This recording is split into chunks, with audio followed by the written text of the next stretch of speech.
Have you heard of eye gazing or soul gazing?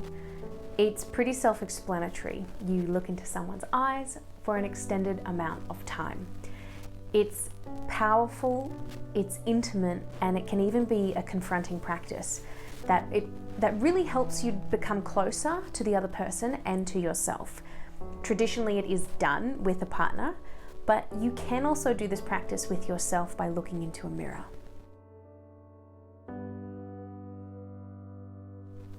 Our eyes are, after all, one of the most expressive features on our face and on our whole body.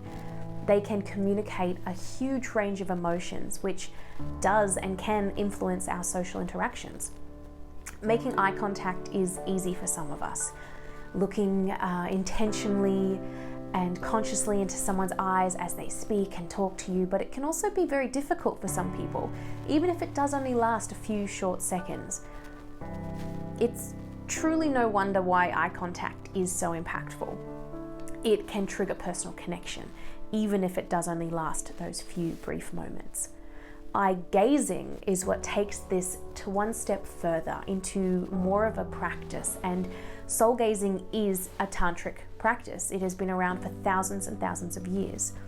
It is deeply beneficial for cultivating deeper connections with people and self. On a psychological level, prolonged eye contact can benefit our social relationships, and that has been proven.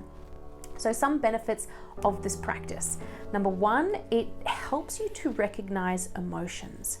So there is a reason why we say that our eyes are the window to our soul. Our eyes are a powerful representation of our emotions, and it creates an opportunity for emotional connection. Secondly, it increases intimacy. Looking into someone's eyes for 2 minutes brings mutual feelings of love, whether that be platonic or sexual. And there has actually been studies done on this, and it has been proven. The longer someone stares at a face, the more they become attracted to it. The more that we start seeing it, not just as the instant, aesthetic appearance, but we start seeing the nuances and the beauty in all of our faces. And I'm pretty sure, don't quote me on this 100%, but there was a study done, I think back in 2009, where they had 30-something male participants, and they were to look at 30-something female faces. And instead of saying, yes, they're attractive right away, they would say yes or no, do you think they're attractive right away? And people would give their answers. But then everyone who was told to stare at this female face for a longer period of time said that she was attractive. So there you go. It is proven to build that kind of connection. Thirdly, it builds trust. Many people consider eye contact to be a sign of trustworthiness. And on the flip side, not being able to look someone in the eye is often associated with lying. So if you want to build trust with another person, give eye gazing a shot. Fourthly, it increases connection. So looking into someone's eyes facilitates the emotional bonding. It also nurtures that deeper connection, and this is where the soul gazing part does link in. So direct eye gazing or soul gazing, as it's the window to our soul, it is the way in which we merge our energies, our souls, right? Whatever you want to call that, with our partner or ourself.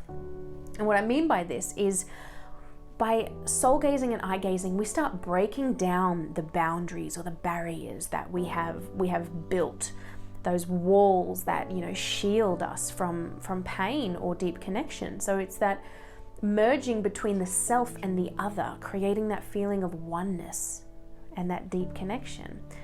So how you can try eye gazing. There are so many different ways to practice eye gazing, whether you do it with a platonic friend or with a stranger at a workshop. Maybe you're doing it by yourself, looking into a mirror, or using the tantric approach on a level and soul gazing whilst making love, during love making. I'll give you one step-by-step practice that you can do with a partner. So this is a nice basic one that is great to start off with. And I do want to say that it is actually easier, majority of people say it's easier to eye gaze or soul gaze with a stranger, because there is no there's no agenda, there's no past stories that might come up. There's no, oh, I haven't shared something like this with them before, maybe they're going to think this. None of those thoughts happen. It is your first meeting with another beautiful human, and it's, it is a lot easier when you start doing these practices with the people that you hold closer to your heart. It gets difficult because you've got those other connections and those stories, and maybe you weren't prepared to get this vulnerable. So choose who you'd like to start this with. A lover, a friend, a stranger, but here's how you go about it. Step 1. Sit yourself in a comfortable position facing each other. The closer you are, the better it is, so that you can really see into each other's eyes.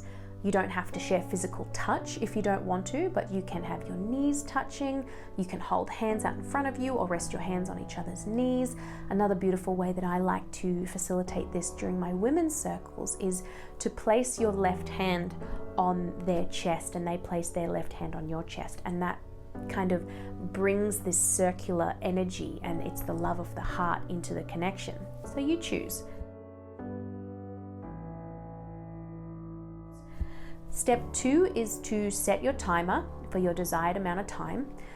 If you really struggle with making eye contact, you can start with 30 seconds. Work your way up.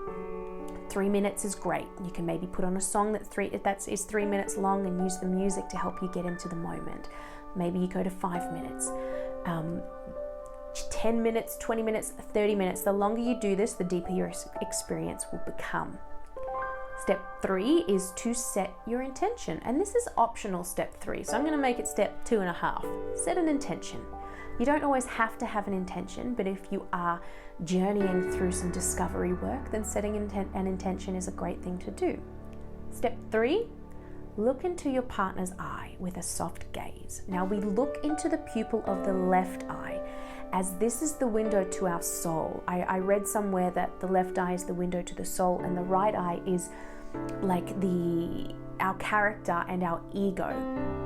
So you can definitely play around with this. You can eye gaze and you can do this side, and then in another practice you can do this side.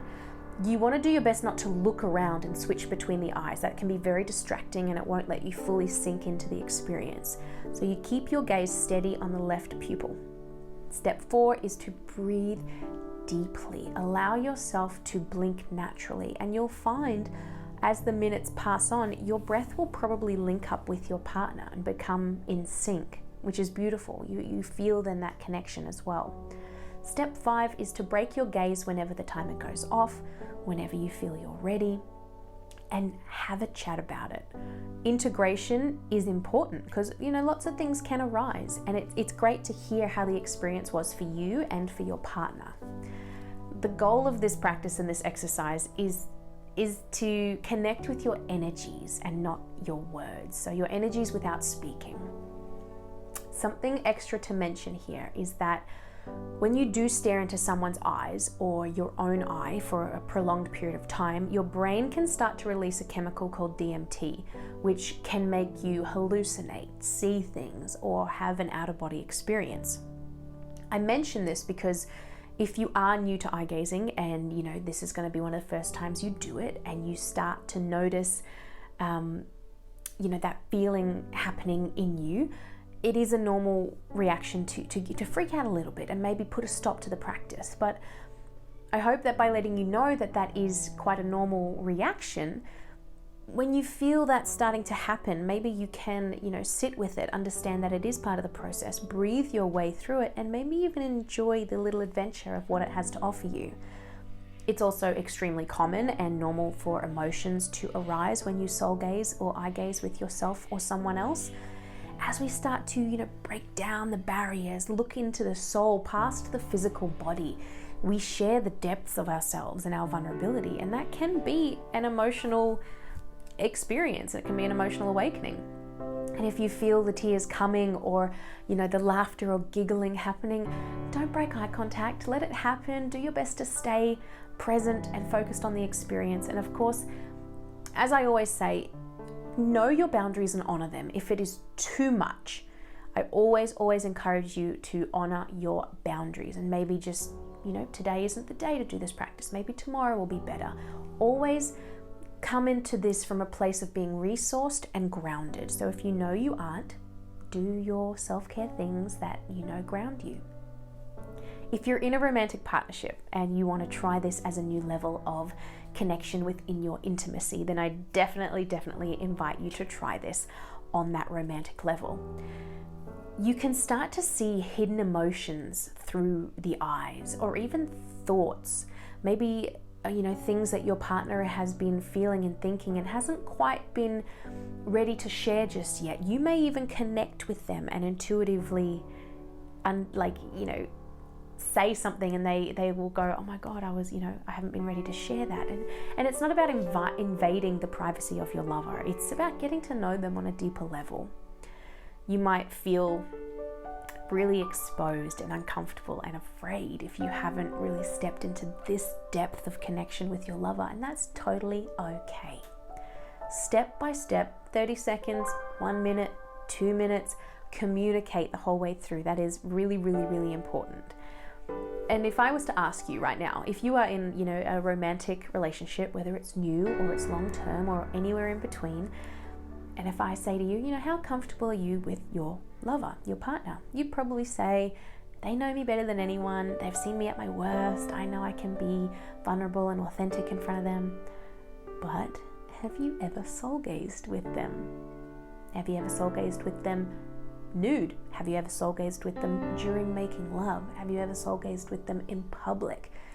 This is a practice that I believe should be regular in your romantic relationships, because it is an incredibly beautiful way to stay connected on a more spiritual level. Remember, relationships, they take work, and this is another tool that I would love to offer for you to have in your little tool belt for any of your relationships. And I know that this has helped me in my relationship many times. There are definitely moments in relationships where verbal words just aren't working, or they're not enough, or you are just sick of going around in that cycle, that loop of communication that doesn't seem to be getting anywhere. And what's actually needed is this unconditional love and presence and dedication to intimate connection. So you can lay on your side facing each other. You can sit in the yab yum position, which is my favorite. That's a tantric position where generally the woman is sitting on top of the man, her legs wrapped around his waist, his legs under her, and you are body to body, chest to chest. You're quite close to each other. Your hearts are connected, your sexual organs are connected, your face is connected, and that's one of my favorite ways to eye gaze. You can also sit cross-legged, knees touching. You can stand up nice and close, arms wrapped around each other, however you want to do it. Set your intention as a couple or individually. Release your expectations, your need for control, your attachment to the end result or the outcomes. Focus on your breathing for a few minutes first. It's a great way to get your breath in sync, is to just find your position and just breathe there deeply, slowly, looking at each other's face, scanning all the beautiful nuances of your lover, and then you will notice in a few minutes your breath will sync up, and that is a great place to start your soul gazing. Whether you have your timer set or you're putting on a playlist that you know goes for a certain amount of time, or a song that goes for 5 minutes, start there. Look into the left pupil, breathing slow, deep, feeling into each other's energies, and let everything else melt away. Keep your mind present. You're not thinking about your to-do list or what's happening next. You're focusing on your breathing and what is arising in your vision from staring into their soul. Surrender is key to this. And after it's all done, after your timer has gone off or you feel that your practice is complete, give gratitude to your partner, celebrate this practice, and speak about it. As I said earlier, sharing your experience is a great way to learn and integrate and process this practice. Now, in regards to doing this by yourself, that is a whole other kettle of fish. I think doing this with yourself is one of the most intimate ways you can eye gaze and soul gaze, because for a lot of us, we don't really look at ourselves.